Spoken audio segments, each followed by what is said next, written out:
Hi, I'm Hakan. And I'm Sarah. And we're both head instructors and managers here at the Australian Martial Arts Academy. Today we're tackling a very important question that we get asked all the time.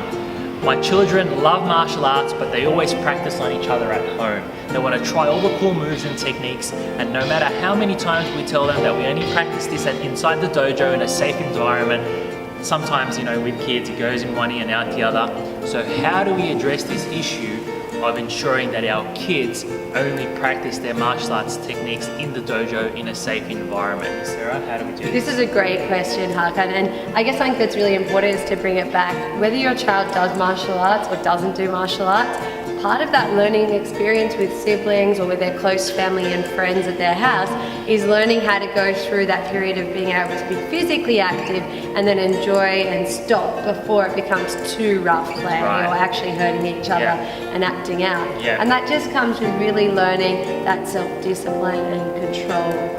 Exactly. I mean, boys, young kids, they love a bit of a wrestle, they love, playing footy, and sometimes this physical contact can lead to that, especially with siblings at home. So a couple of things we tell our kids. Firstly, you're only allowed to practice your martial arts techniques when you're in your uniform. So the reason why we say this to them is that it just provides that physical reminder that if they're in their regular clothes, no matter where they are, and usually they're not in their uniform outside the dojo, it's a no-go zone. So that's the first thing that we tell them. Secondly, you have to be in the center to practice. So if you're only practicing at home or supervised by one of the instructors to ensure optimum safety. That's right. So if they were practicing at home, they could put their uniform on, they could check that they have a safe space, get permission from their parents, and they can practice right there.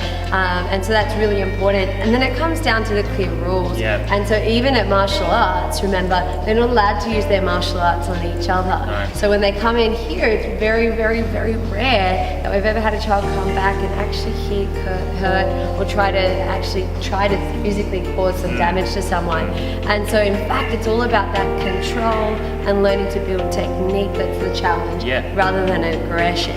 And so sometimes at home, kids get aggressive, they act out with their brothers and sisters, so recognizing those rules that translate at home. And so sometimes coming up to your teachers and talking to us and reinforcing those rules at your house could help, or just reinforcing what the rules are at home around the same rules with martial arts and taekwondo rules when they come in for their classes. And this is a very small percentage of people that this actually happens to. For the most part, when parents do bring their kids here, their kids are super energetic. Maybe they like the Power Rangers, or maybe they like Ninja Turtles, and they want to practice these techniques. The moment they practice here, it's like they're out there. They get to release that practice, and then usually they're too tired, or they understand that it's not to be done outdoors or at school. But in the instances that we do, these are the frameworks that we like to provide to ensure it doesn't happen. Be clear with the rules.